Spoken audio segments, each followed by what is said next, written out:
Hi, first time going live since I'm back from Thailand. As you know, I've posted a few live videos when I'm over there, a few thoughts and whatever and what was going on. We're now back in the UK for the spring and summer and autumn, which is why I haven't posted for a few days. It's been a bit chaotic getting back here, getting set up, catching up on stuff, etc., etc. So we've just launched a new episode of our podcast, Efficiency in Property Investing, and this one is on how to choose the right conveyancing solicitor for you. So it's on Amazon, it's on Spotify, it's on Apple. I've posted the link up on my profile feed and up on LinkedIn. We put it up on Line and Insta as well. So please go and have a look at that one. Please like, subscribe and share. It's free to do so. It costs you nothing, but it means a lot to me. I'm immensely grateful for any support you can give me. So that's what we're up to. We're going to be releasing a new episode every Monday now, and I've got a load more in the pipeline to do. The two I'm working on at the moment. One is about the renters reform, Renters Right Act, whatever you want to call it. It'll be my take on the impact of it. So watch out for that one. And the second one is on compliance for deal sources, deal packages. So you hear a lot of experts, I'll do an air quote, experts in the industry saying you need no experience, you need no money. Unfortunately, I'm here to tell you a little bit different. You do need experience and you do need money. And we'll go through that on the podcast on what you need, because you need money for compliance, and compliance is essential to any deal source. It's the first thing you need to put in place before you even start advertising your deals.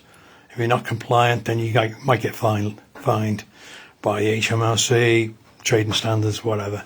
So you need to be aware of compliance. You need to be aware of that cost. So you do need money. And the other one is experience. Yeah, you do need experience. People aren't... I saw a post earlier today and they went, oh, people want reliability and they don't mind if you haven't got experience. Well, to be honest with you, reliability and experience go hand in hand. You know, how can you prove that you're reliable if you've got no experience? Well, and how do you get that? Well, for me, you get it by working for or with someone who's got experience, and by working with them and showing you're working with them. You know, and obviously you need to make sure that's the right person you're working with, and not Johnny come lately or whatever, however you want to put it. So you want to be working for or with an established property expert, and you can piggyback on their experience if that you can show that you're working with them, for them, etc.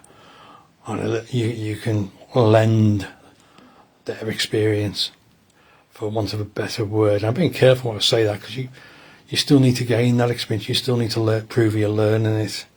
It takes time. It takes time. You won't know everything straight away, and you won't find everything out from a half-day webinar or a 1-hour webinar, and you won't get all the experience you need from doing a 2-day course or a 3-day course. It takes a little bit more time than that. I've sourced properties for people. It takes time, and you will get things wrong, and you'll not get paid sometimes because the deal falls through. These are things you need to be aware of.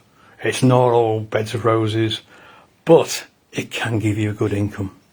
So it's about getting the things right, putting things in the right place. So making sure you're compliant, making sure you associate with the right people in the right groups.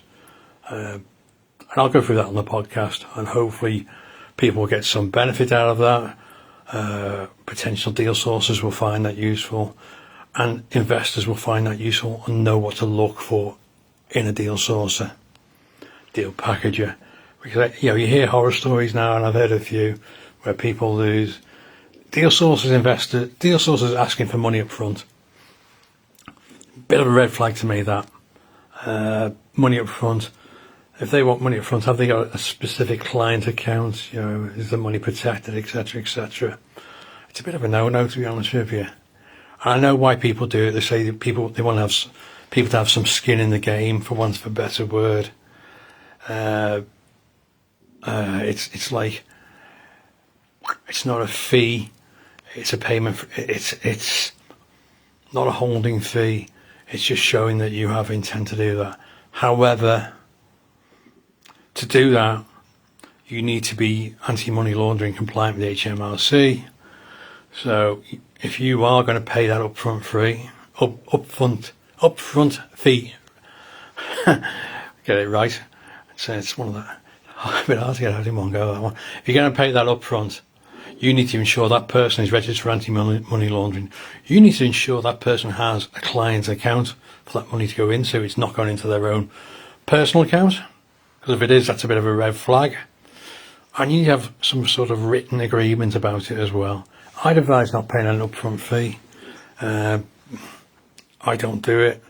I don't charge people upfront fees. But I only work with a very select few people. I find that the easiest way. I'm not working with everyone. I'm working with a few people I've known for a few years.